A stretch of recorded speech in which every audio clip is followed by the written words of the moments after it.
Then I'm back upon the road in search of places grander, for that's the way I live my life, a travelling overlander.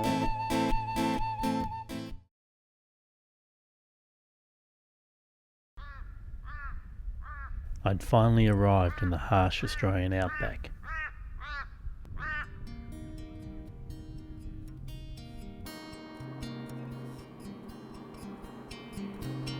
I drove on through the night to beat the searing heat. Not such a good move. In the cool of the night, I hit 3 kamikaze kangaroos, one taking out a headlight. Without my homemade bumper bar, I would have been stranded, alone in this unforgiving landscape. I took a side trip to visit the last camp of the ill-fated 1861 Burke and Wills expedition. Camp number 119 was the last stop Burke, Wills, King and Gray took before embarking on the return journey to Melbourne.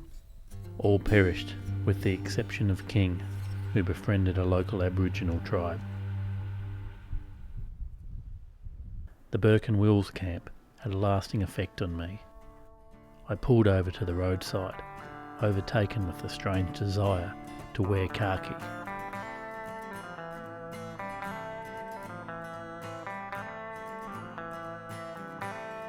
When I put on my new Akubra hat, it was like I'd been possessed by the explorer spirit.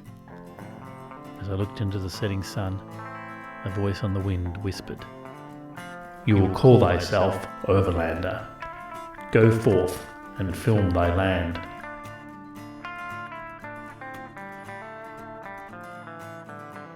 I drove on towards the Gulf of Carpentaria to visit Karumba on the mouth of the Normanton River.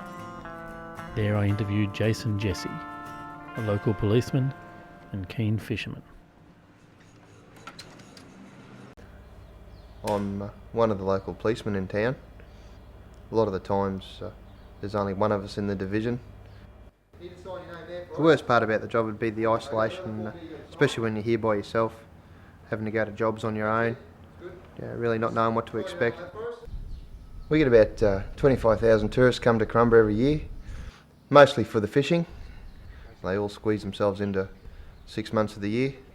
The other 6 months of the year, over the wet season, can only be 100 people in town. It's nice and quiet then. The best way to describe the lifestyle up here is that it's pretty laid back. It's hard to find a local that owns a pair of shoes or actually wears them. And if they do own a pair of shoes, they hide them in a cupboard. Everyone just likes to get around. It's pretty casual. Everyone knows everyone on a first name basis. I really can't think of 2 people in town that don't like each other. It's just that sort of place. Everyone knows everybody, everyone likes everybody, and we all get on together. It's a good place to let your kids grow up. We don't have the problems here in Karumba with crime that they have in other places, so not too much drama and letting your kids ride their push bike down the street on their own. And apart from all that, the weather's fantastic and we love the fishing. It's good to be able to get out in the boat at Karumba. You can still get far enough up the river that you've got the whole place to yourself.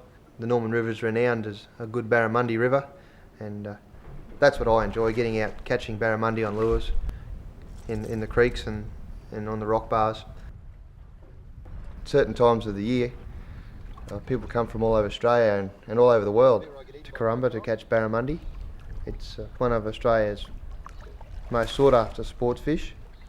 They've got all these enduring qualities. They jump out of the water, they fight hard, they throw the lures, which makes them a very exciting fish to target. By this time of year, end of October, it's pretty hot. We've got the build up to the wet. People seem to get a little bit stir crazy around the place, waiting for the first rain. The temperatures this time of year can range up to 40 degrees during the day, with high humidity, 75 or 80% humidity, which makes it pretty oppressive. Not the sort of weather you want to be digging a hole in the backyard in anyway.